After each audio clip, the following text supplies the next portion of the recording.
Not my wife, not your wife, nor anybody listening to this podcast is Welcome to Recovery Unfiltered. Fuck, I ran late on that one. Rob, I'm also an alcoholic. We are not professional. There are no letters I'm after our horrible. names. We know very little. However, you will hear the word God and a four-letter word in the same sentence. You will also be offended. So if you are easily offended, just pass us by. This podcast is not for you. Our opinions are just that. If you don't agree with what we're saying, that's okay. We're going to love you anyways. We are not Motherfucker got too many affiliated toys. with AA.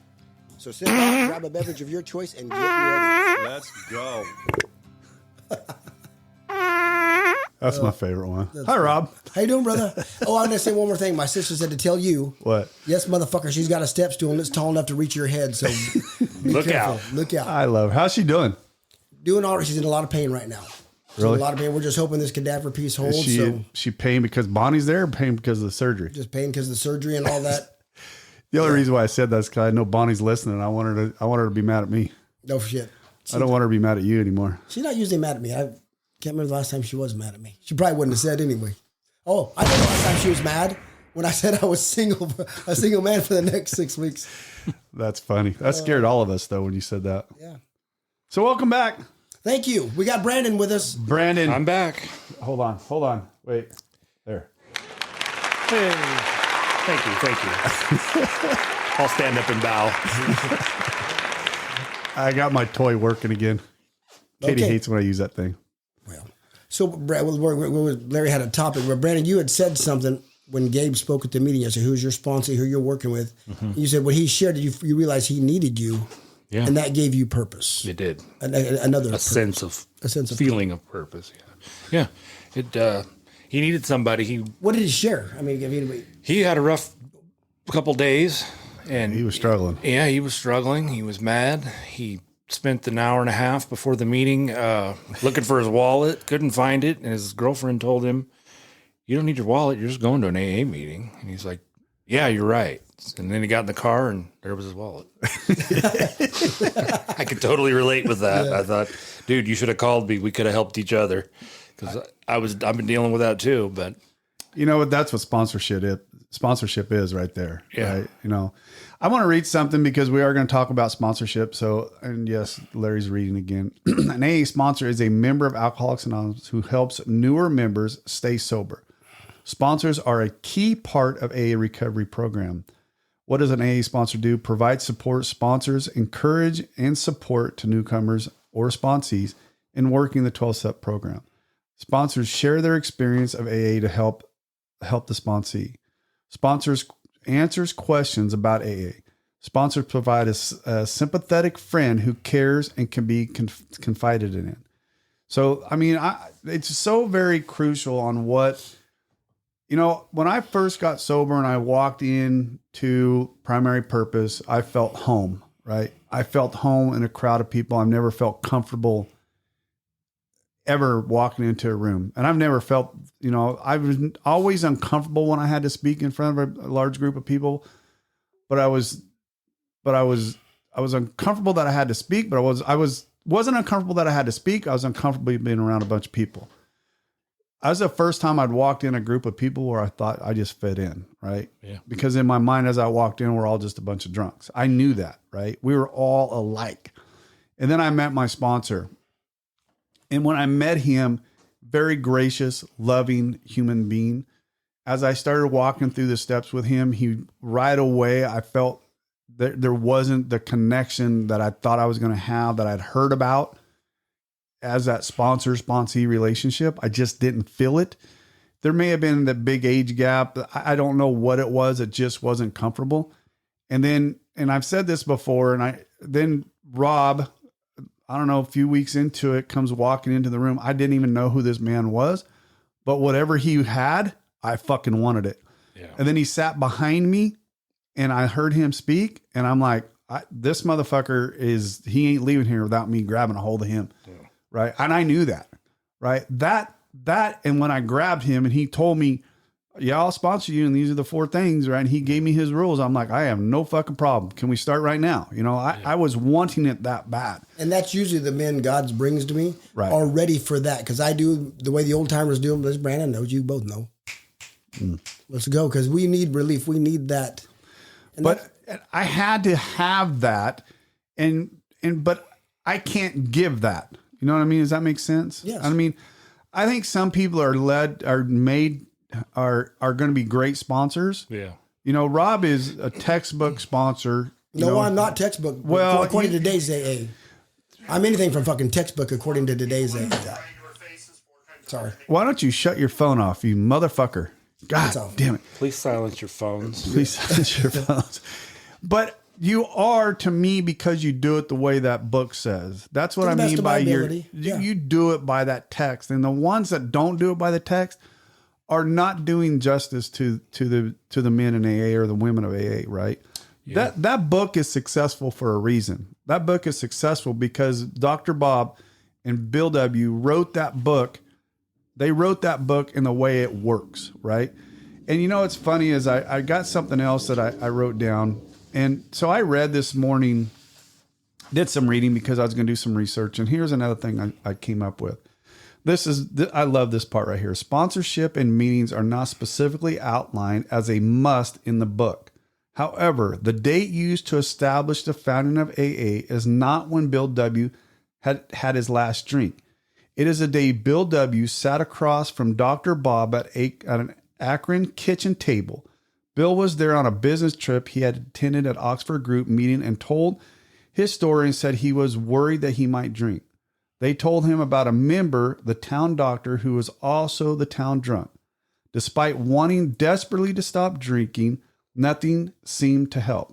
They asked Bill to go visit because one of the tenants of the Oxford Group was giving testimony, basically sharing your story of what it was like, what happened, and what it was like now. The basis of sharing still a vital part of AA. So Bill at the kitchen table across from Dr. Bob, who had a glass of whiskey and was drinking, Bill started to talk, telling his story.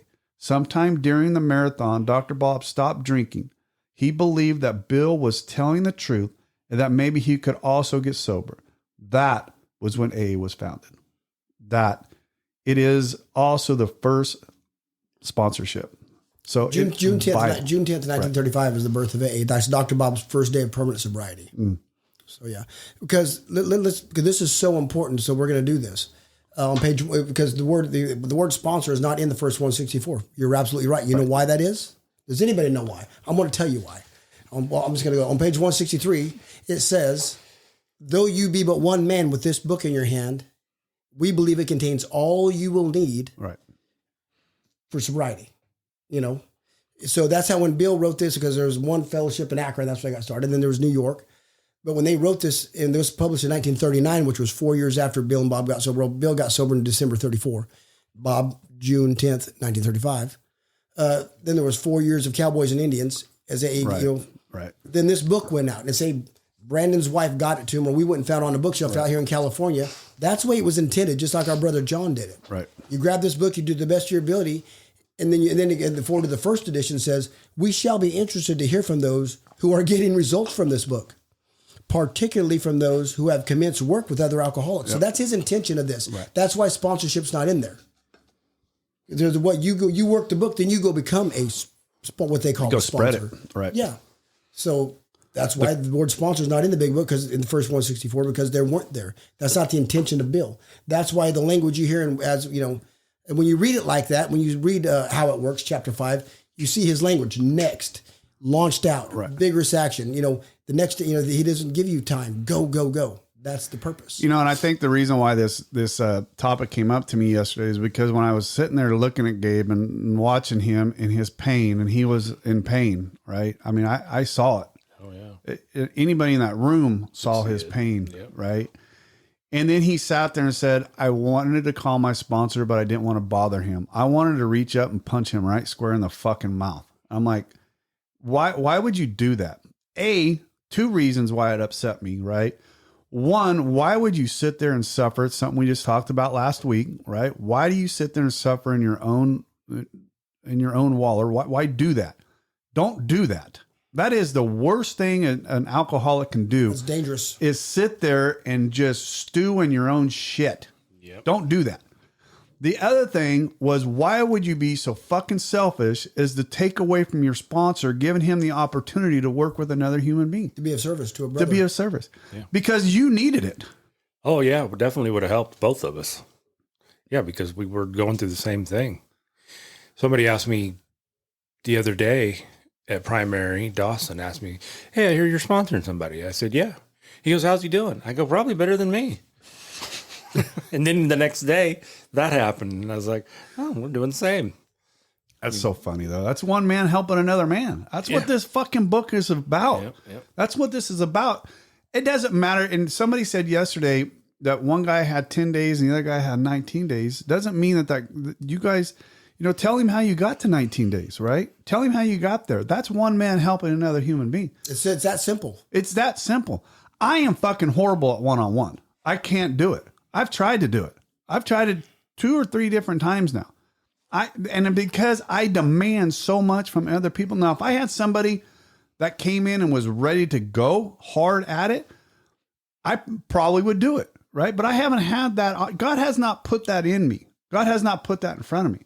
Now, he's put me other hard cases that I've worked with, Chris being one. I worked with that guy for months trying to help him.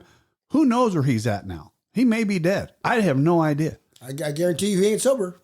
It's in God's hands at this point. It all is. Anyway. I did exactly how God walked me through that, and I did it. But here's the thing: if another Larry walked into your door, you'd have no problem sponsoring another Larry, but you wouldn't grow through that. No, God ain't going to bring that to you. No, I agree with that.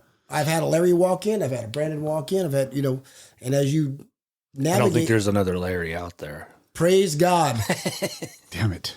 But the one thing you two had in common, you were ready. Oh, because the one thing I couldn't give, the one thing we can't give to anybody, which is desire, they can say willingness, which is also, I like the word desire better, whatever. But you guys had that in spades. Right. And that's all I need. Beyond everything in that, if you got that, we can go. If you don't have that, I don't waste my time. That's because I think the hard thing for me as a sponsor, when I was, like I said, the couple times I did it, is that they just, and it goes back to me, right? It's me, because why are you not getting this? Is it something I'm doing wrong that you're not getting this? Because the couple that I've tried to sponsor, they just weren't getting it the way I got it, right? The way I picked up on it, the way I grabbed a hold of it, the way I wanted more and more and more. The cat that you chased out of your house, he didn't want it. No, not at all. And it pissed me off, right? I don't want to waste my time, right? But it also goes back to that. God hasn't brought, if God brought me one and said, you're going to work with this guy, I would work with him. Okay. I have never denied that. Yeah. Brandon, where is Gabe at as far as his step work? Is he in the men's, is he on the night step? Is he at the men's portion? We talked about it after the meeting, and he said he is through his amends. And I told him, well, then you just need to work the last 3 steps in your daily affairs now. Right. 10, 11, and 12. Yeah. But the hard part's done with him. Yeah.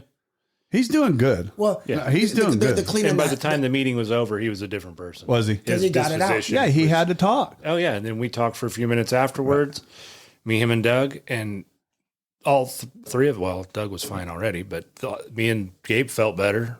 I felt better that I could help him. And I talked to him, and I told him, don't ever hesitate to call me. I said, I might have to tell you, I'll call you right back. Give me 5 minutes. Right.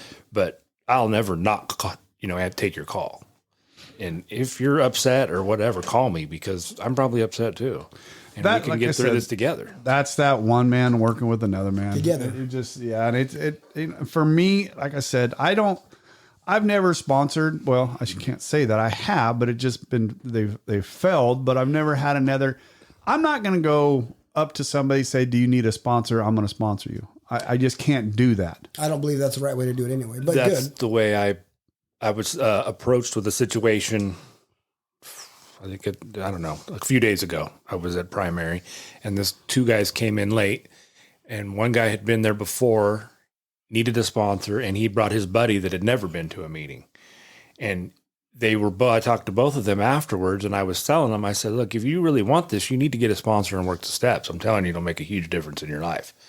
And they said, well, I think this guy's my sponsor. I go, well, you think, or he is? And he says, well, I think we are. I said, well, no one that I know of is going to ask you to be their sponsor. You have to go ask them.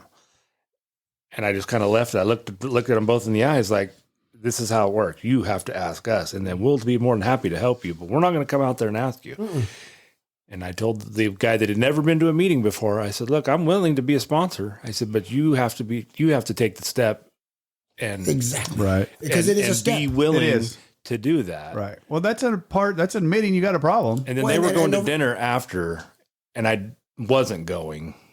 And then I don't know, I felt bad because I didn't go to dinner. I thought maybe I should have went, but I thought I didn't want to eat there. So I went. Then don't eat. God, you planted a seed. Perfect. Right. Yeah.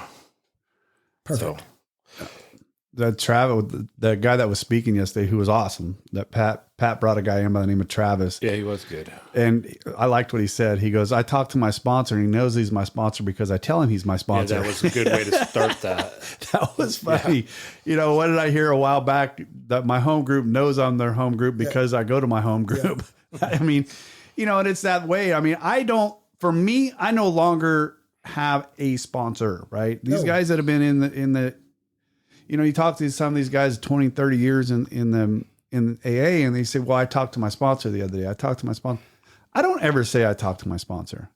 I say I talked to my group of guys, right? Yeah. Or brothers now. Brothers. The reason right? and the reason they do that because there's I like it. Women are different, and I disagree with the way a lot of that. Again, we want to get into it if we can, but when like Bill or Bob or Pat, that's just a man that they are accountable to. Right. Now they're not only accountable to God first and foremost, but there's a man that helps keep them sharp. That they knows all their bullshit, right? And they can ownership. The sponsorship ends like Brandon just said. After you worked your night, as I get, hey, have you made your amends to your mother yet? No, I got to go fucking get that done. Then I break down steps 10, 11, 12. Hold them accountable. What those look like. Sponsorship over. Now we are brothers who are supposed to sharpen one another. Right. And I need sharpening as much as the next piece of iron does. And it also goes back to this is there's shit that Brad and I go through that because Brad and I are so close in the same age that we can work together, and I'd rather call Brad on some stuff than call Rob on some stuff. And there's stuff that Doug and I relate to better than what Rob and I would relate to. That's what I need to reach out more for that. 1,000%. Well, I don't know if it's specialized or somebody you feel comfortable. It's exactly. But what is Rob, Brandon? Right. Either one of you can answer this. On the bottom of the step work that we do, what does Rob write? What do I write? I'm using Rob in third person.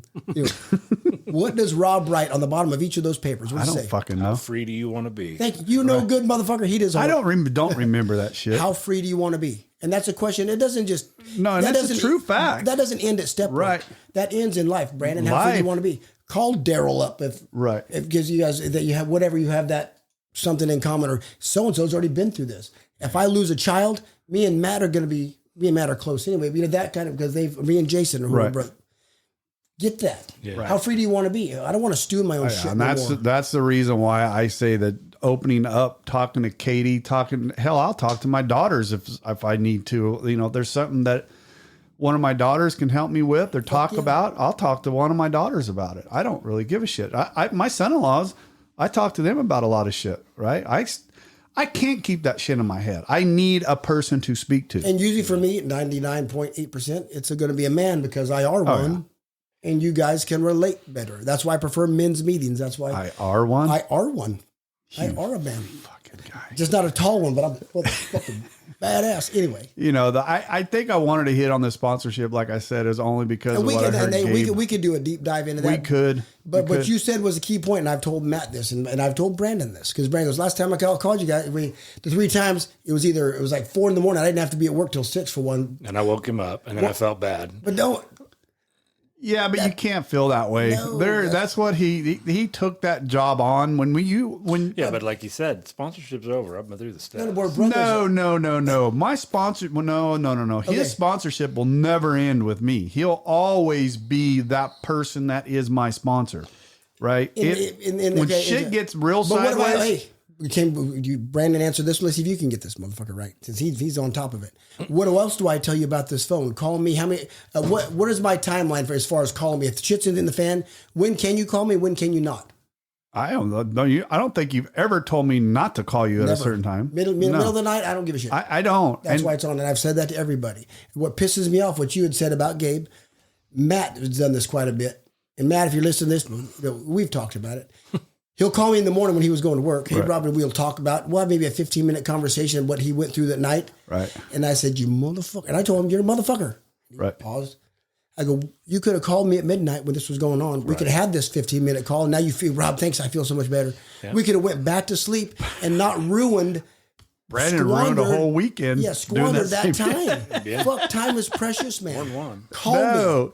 And that's what I go back and I say, I can't sit there and stew over something. I got to talk. Because we're being selfish. You know, if I'm in, because I travel all the time, if I'm sitting at a dinner place and I really feel an urge to drink, Rob would be that first person I called, right? That's where my sponsor would come in, right? That would be it. And if I didn't call Katie first. But you said it, when you don't, Brandon, when you don't, Matt, when you don't, Rob, right. Call your brothers. You are being selfish. 1,000%. Taking away an opportunity for us to be of service to a brother we love and care about. Right. You're taking that away from us. Because how free did you feel when Gabe started talking to you yesterday? What instantly happened to you? Instantly happened.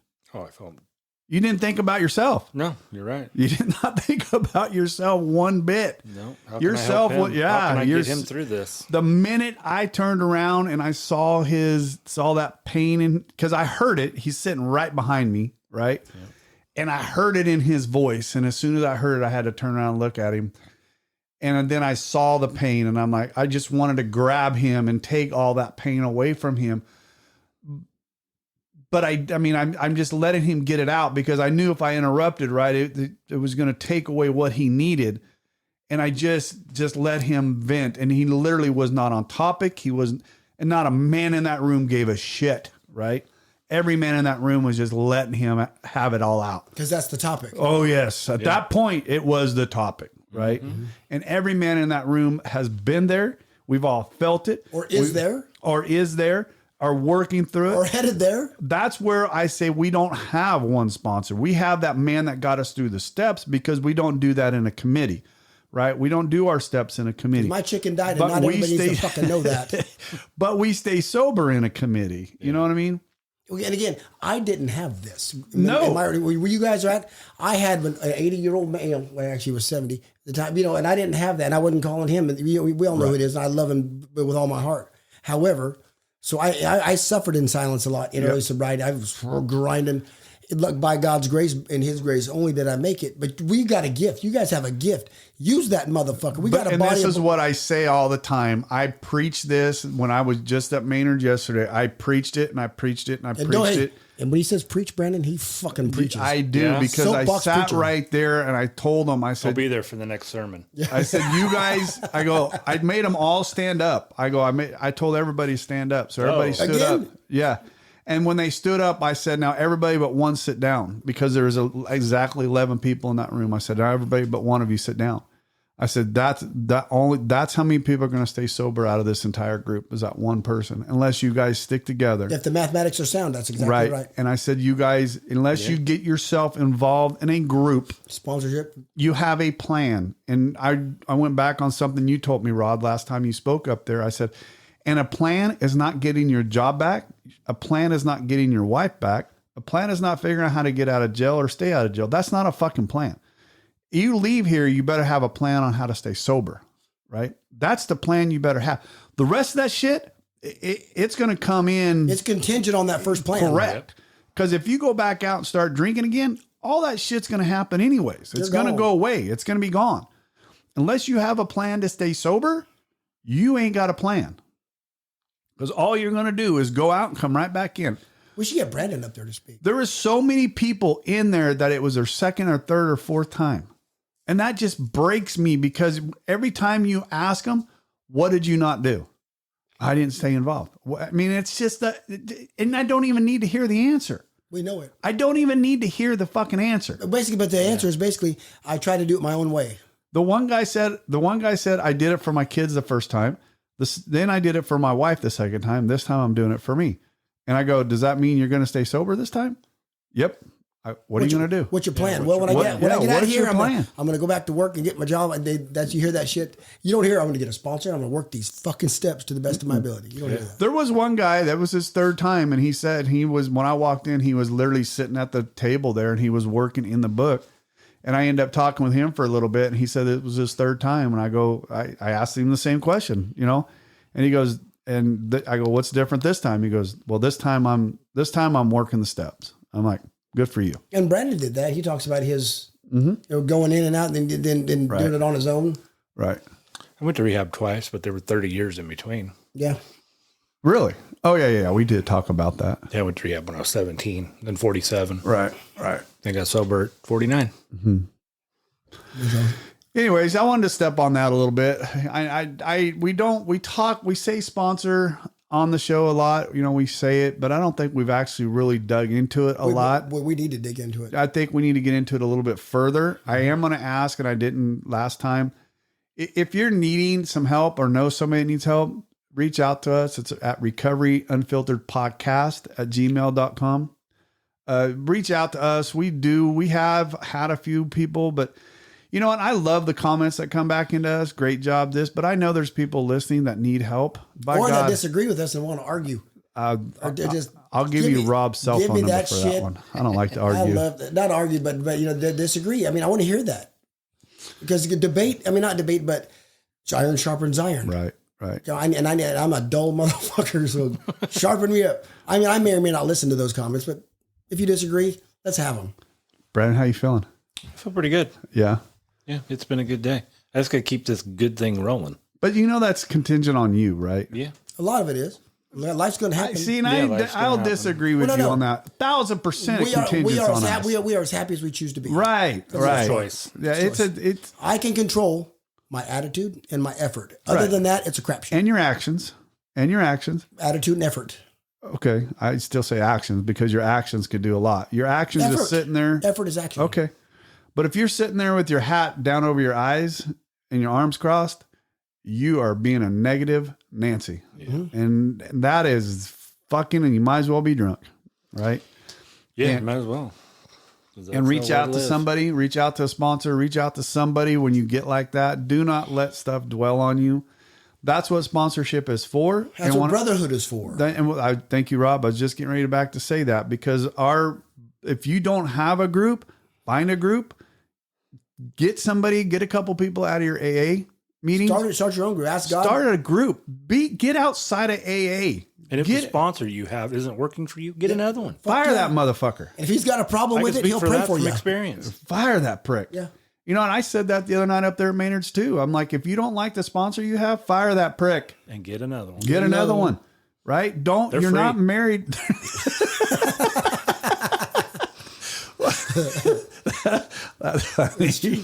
Yeah, but I mean, just get your sobriety, man, because there's just nothing. It's your life. Yep. It's your sobriety. Right. It's your recovery. It's your way of, it's your happiness and your peace and your serenity. Find it. Grab a hold of it. Don't let go of it. Can we have a fight for it? I do. Can we have one more? There's a caveat to that.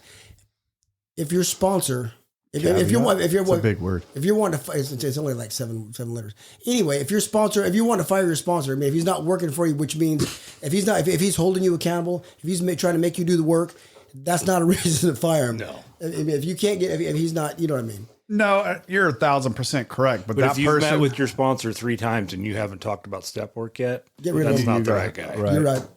But that same person that you just talked about, Rob, is going to go get drunk anyways. You're right. Yeah, I mean they're not looking for a sponsor. If that guy's pissed off at their sponsor, they're going to go get fucking drunk, right? If you're at your sponsor and he's pissed off at you because he's making you do the 4-step, you got a fucking problem. Yeah. And if your sponsor doesn't piss you off, you probably got a piss poor sponsor. You never pissed me off. You sure? Even afterwards? No. Never said nothing to piss you off? Well, no. I will. You know why? I think I know why. Hold your you never breath. pissed me off is because everything you would tell me, I knew in my mind, I knew that I was fucked up and I knew I had to fix. By the time I had gotten to Rob, I was just fucking depleted. I was literally depleted and knew nothing about me was right. I mean, I was broken, and I wanted to be a better man. Mm-hmm. I didn't like that way I was living. You're a good man. Well, I try. You know, once I saw the light of living with peace and serenity, I didn't want to go backwards. And there's a great example. You can be, everybody listen, you can be a fucking asshole and still be a good man. Thank you. There he is. He's accomplished it. Because I am an asshole. Yeah. Just ask me. All right, let's get out of here. Thanks, Brad. Thanks, Rob. Thanks, Brandon. Why do I keep fucking Brad? I got Brad on the brain today. Your Love. love. Later. Thank you, Brandon. Yeah. Thank you for joining us today. We hope you learned something today that will help you. If you did not, come back next week and we'll try again.